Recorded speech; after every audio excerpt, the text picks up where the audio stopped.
Surprise. Spa week for our hero, Mom said. I left. They moved fast. By day 3, my apartment was listed. My furniture gone. Even my dog's bed was missing. They sold everything to help jumpstart my brother's new home. When I called, Mom said, "We thought you'd want him to have a future." I just replied, "So will I." Froze $11,600 in transfers, reclaimed the deed, and sent one folder titled Final Receipt to their lawyer. Why are you always so dramatic? Mom rolled her eyes as she handed me a lavender-colored envelope with a gold sticker that read, "Breathe. Heal. Glow." I blinked. What is this? A spa week. She chirped. Surprise. You've been so tense lately, and, well, you could really use it. Our hero needs to rest. Dad chuckled behind her, not even looking up from his phone. Yeah, go get your chakras rotated or whatever. I stared at them, unsure whether to laugh or run. Something was off. I had just come over to bring groceries. They texted the night before. No food in the fridge, sweetheart. Like I hadn't already covered their utilities this month. Again. Wait, so, you're sending me away? I asked slowly, glancing at my sister Ava, who sat grinning at her phone, thumbs moving too fast for the conversation happening in the room. Mom waved her hand. Don't be silly. It's just 1 week. You'll love it. Massages. No screens. Digital detox. I should have known. The place was nice, I won't lie. Mountainside, minimalist, full of silent yoga teachers who smelled like rosemary and judgment. But something in me couldn't relax. The silence made my thoughts louder. By the 3rd day, I caved and paid the front desk $20 to use their landline. No one answered at home. Not my mom, not Dad, not Ava. Weird. I left a voicemail, tried again in an hour. Still nothing. Something was wrong. When I got back to the city a day early, anxiety crawling under my skin, I pulled into the driveway of my apartment and knew. My name was no longer on the door. The locks had been changed. The landlord's notice was taped to the door. Per request, lease termination effective immediately. Thank you for the cooperation, Ms. Ava Langston. I thought maybe it was a mistake. A scam. I ran around the back, climbed the fire escape like some desperate sitcom character. I peered through the window.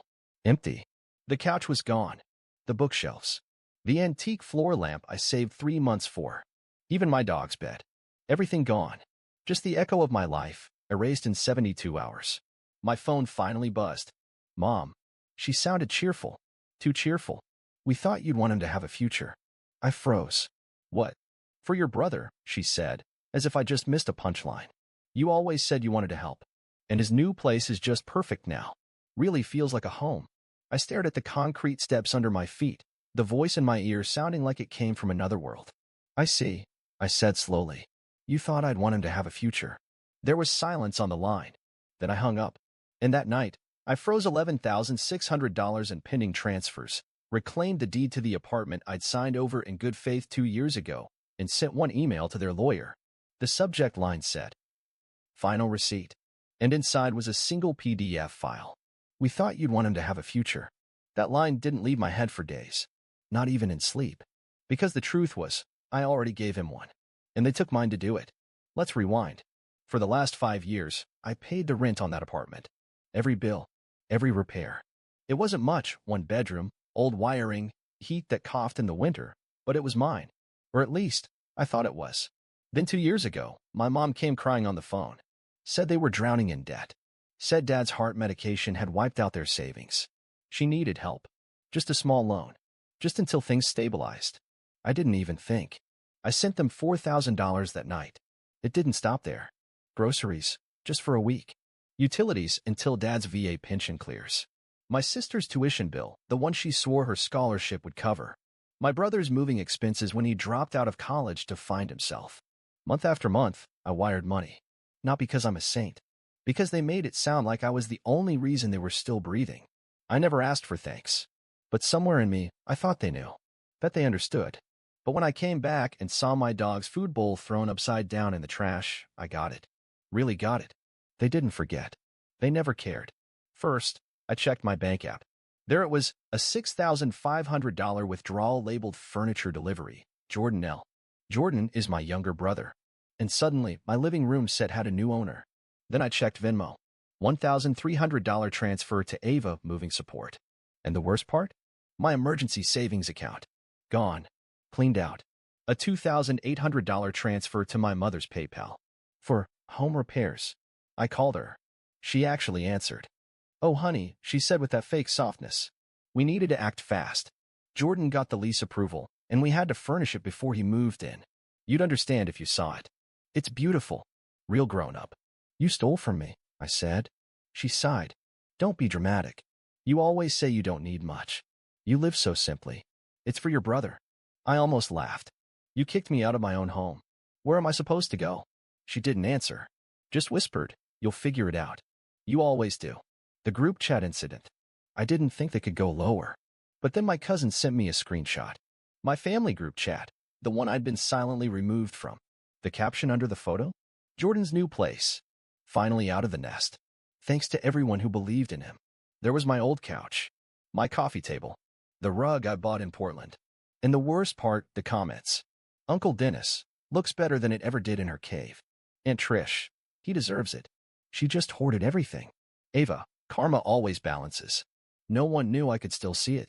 No one knew I still had access through the linked Google account my dumb self had once set up for Mom. I sat there shaking, not crying, just cold. Because this wasn't a mistake. It was a decision. I broke into my own email. I had once used it to store scans of receipts and contracts. I found the rental lease. My name was the only one listed. But now Jordan had changed the locks. I texted him. "Me, you moved into my apartment." Jordan, "Not your apartment anymore. It's in Mom's name now. She transferred the lease." Chill. Me, "You threw away my dog's bed." Jordan, "It smelled awful." No apology. Just that. The lies get louder. 2 days later, I saw a post on Facebook. From Ava. A picture of her, Jordan, and my mom standing in front of a sold sign. Caption, "New beginnings. When one door closes, another opens. Hashtag family first, hashtag fresh start." Except I knew that door. That was my condo application. The same one I'd been secretly planning to move into next year. The same building. Same unit. I had toured it. I had taken pictures. I had sent it to Ava months ago, thinking she'd be proud. She'd given the info to Mom. They beat me to it. Used my savings. Took what I was building and gave it to Jordan, because he deserved a future. The breaking point? An old USB drive I'd left in a drawer. I didn't even know it was missing until I found the envelope. It was postmarked from a friend. No return address. Inside was a printout of a chat between Jordan and Ava. Ava, "She won't fight. She never does." Jordan, "She's too soft. She'll cry for a day then disappear." Ava, "Perfect. Then I get the couch. You get the dog crate. And we both get peace." There was more. References to emails they forged. Insurance policies they tried to cancel under my name. They wanted to erase me, but keep my money. Then came the article. Jordan's girlfriend wrote a gushy blog post, how we built our first home with family support. She listed out the furniture they bought together. She posted a photo of my graduation frame on his new wall. And in the comments, Ava replied, "We're so proud. Took a village. That village was me." End of pretending. I didn't scream. I didn't post. I filed 3 reports. Fraudulent lease transfer, under review. Theft of property over $5,000, under investigation. Bank dispute for the $11,600 in total unauthorized transfers. And then I sent one final email to the family lawyer with documents, screenshots, bank statements, and the original lease. Subject line, legal ownership and account forfeiture. Attachment, a 27-page PDF. I also called the landlord, told her the full story, and that if she didn't start cooperating, I'd be sharing this saga with names online. She folded. As of now, the apartment is no longer under Jordan's name. A 30-day eviction notice is on its way, and I'm staying in a hotel, waiting for the right moment to close the final chapter. Because I'm not done. They tried to erase me. I chose to rebuild quietly for myself. I waited until his housewarming party. Not to crash it. To end it. They called it Jordan's Fresh Start. My parents helped organize it. Ava was handling decor and social, as if this wasn't my stolen apartment dressed up in fairy lights and fake smiles. The invitation, yes, they had the gall to email it to me, said, "Just family and close friends. Come celebrate what happens when we lift each other up." That line hit harder than I expected. So I made a choice. Not a text. Not a post. Not a lawyer. I showed up. Dressed plainly. Calm. No backup. No rage. Just me and a small white envelope in my coat pocket. Jordan opened the door. His smirk cracked a little when he saw me. Hey, you weren't on the guest list. I looked past him. There they were, Mom arranging snacks, Dad sipping from one of my stolen mugs, Ava laughing too loudly. Like nothing was wrong. I didn't wait for permission. I stepped inside. Silence hit like a wave. The kind that doesn't settle. What are you doing here? Ava's smile was gone. This isn't about you. I turned slowly to face her. You're right. This is about all of you. Jordan moved to block me. You need to leave. Now. I will, I said. After I say this. Once. Clearly. Mom tried to cut in, sweetheart. This isn't the time. Stop, I said. You've had your time. You've had years. They stared. Let me make something simple for all of you, I continued. Every plate in this house? I bought it. That rug? Mine. The bills paid last month? My bank account. Even the deposit for this lease forged. Using my information. Without my consent. That's not true, Jordan said. It's not like that, eh? I raised a hand. Don't lie now. You've done enough of that. Ava crossed her arms. So what? You're gonna cry and take your couch back. I looked her in the eye. No. I came to give something. Not take it. From my coat, I pulled the white envelope and handed it to Jordan. Inside was a copy of the voided lease, with a note attached from the property manager, effective end of tenancy, 30 days. Reassignment pending. His face drained of color. You're bluffing. I pulled out the second slip of paper. A notice of financial liability for the stolen furniture, $4,700 worth. I had the receipts. Signed. Traced. Your move-in was illegal. The locks were changed during a fraudulent transfer. The owner has agreed to reverse the file. You're squatting, Jordan. Classy. You never even used this place right, he shouted. You barely had guests. You didn't make it a home. Because it was mine, I said flatly. Mine to use. Or not. You don't get to judge how I survive. Dad stood up finally. This is madness. You're trying to destroy your brother. Is that what this is? Revenge. No, I said. This is protection. From what? He barked. From you, I said softly. All of you. Mom sat down slowly. She looked older, but not sorry. Just exhausted by the consequences. You think this makes you better than us? Ava spat. No, I said. But it finally makes me free from you. Jordan tore the papers in half. You can't do this. I'm already here. We've already moved in. You'll move out, I said. Or the sheriff will help. Dad tried to laugh, one of those tired, toxic chuckles. You really want to make this legal? Drag this into court? It'll embarrass everyone. I'm not afraid of embarrassment, I said. You should be. And then I walked toward the door. But just before I stepped out, I turned one last time. You cut me out and thought I wouldn't notice. But I did. I let the silence thicken. No more. No more wiring money. No more emergencies. No more sister who needs rent. No more second chances. From this point forward, I am not your emergency plan. And then I said it. I'll see you in 30 days. Or not. Either way, you're leaving. I walked out to the sound of no one following me. Not even Mom. They thought it ended when I walked out. It hadn't even begun. The night after the confrontation, I slept for 10 hours straight, the kind of sleep you don't have in survival mode. The kind of sleep you earn. When I woke, the first thing I did was change my phone number. The second, I went to the bank. That $11,600 in frozen transfers? I moved it into a new account, one they didn't know about. I canceled every automatic payment, flagged every linked card. I even went back through my statements and printed the last 2 years, line by line, just to see the trail of how I'd been bled dry. Rent, utilities, furniture, emergency flights, Ava's therapy bills, which I later found out she never attended. Jordan's job relocation, he never worked a day at that office. Groceries I never ate. Gifts I never received. Over $38,000. I didn't just cut them off. I shut the entire pipeline. Then came the condo. 2 days later, I showed up, not at my old apartment, but at the condo Ava had hijacked the application for. The one I had been planning for myself, months in the making. I walked in with a briefcase and a title transfer form. The leasing agent, Sarah, looked up and said, "Oh, Ms. Langston, you're back." I smiled. "No, I'm not.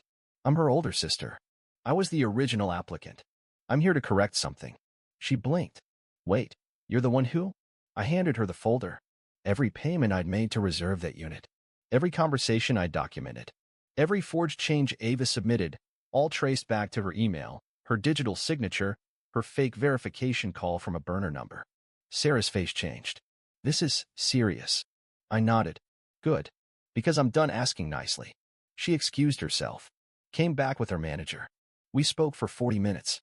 By the end of the meeting, the application was reversed. The unit was once again mine.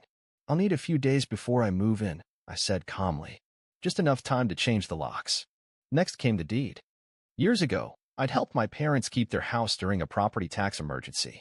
I wired $9,000 to cover it, and in return, they'd made me a co-owner, just until things settled down, they said. They forgot. I didn't. I pulled the original notarized deed from my safe deposit box and walked into a lawyer's office. I want a trigger partition, I told him. Force a sale. He raised an eyebrow. Family home? Not anymore, I said. I want my half. In cash. And I want the title cleared. A letter went out 3 days later. Certified. Legally binding. They would have to buy me out. Or sell the house. But the final blow wasn't legal. It was personal. Jordan texted me the day the 30-day notice arrived. Not to apologize. Jordan, you're ruining everything. Jordan, we're your family. Why are you doing this? Jordan, you could have just let it go. I replied once. Me, I did let it go. For 10 years. He tried calling. I let it ring. Mom left me a voicemail crying, saying she couldn't sleep, that this was destroying her. She didn't ask for forgiveness, just begged for delay. We just need time. We're trying to figure things out. Don't take the house. Not yet. Please. You know how much it means to us. No mention of what they took from me. No recognition. No regret. Just desperation. So I responded. Me. You said Jordan deserved a future. So do I. You stole mine. Now I'm taking it back. 3 days later, an offer. I got a call from a real estate firm in town. A friend of mine had passed my number along. We heard you were listed on a property that might be coming up for sale, the woman said. We have a client, cash buyer, interested in fast closings. I gave her the address. She gave me a number. It was higher than I expected. I signed the intent to sell that afternoon. That night, my dad showed up at my work. Not to apologize. Not even to fight. He sat in the lobby, red-faced, hands trembling, holding the envelope from the lawyer's office.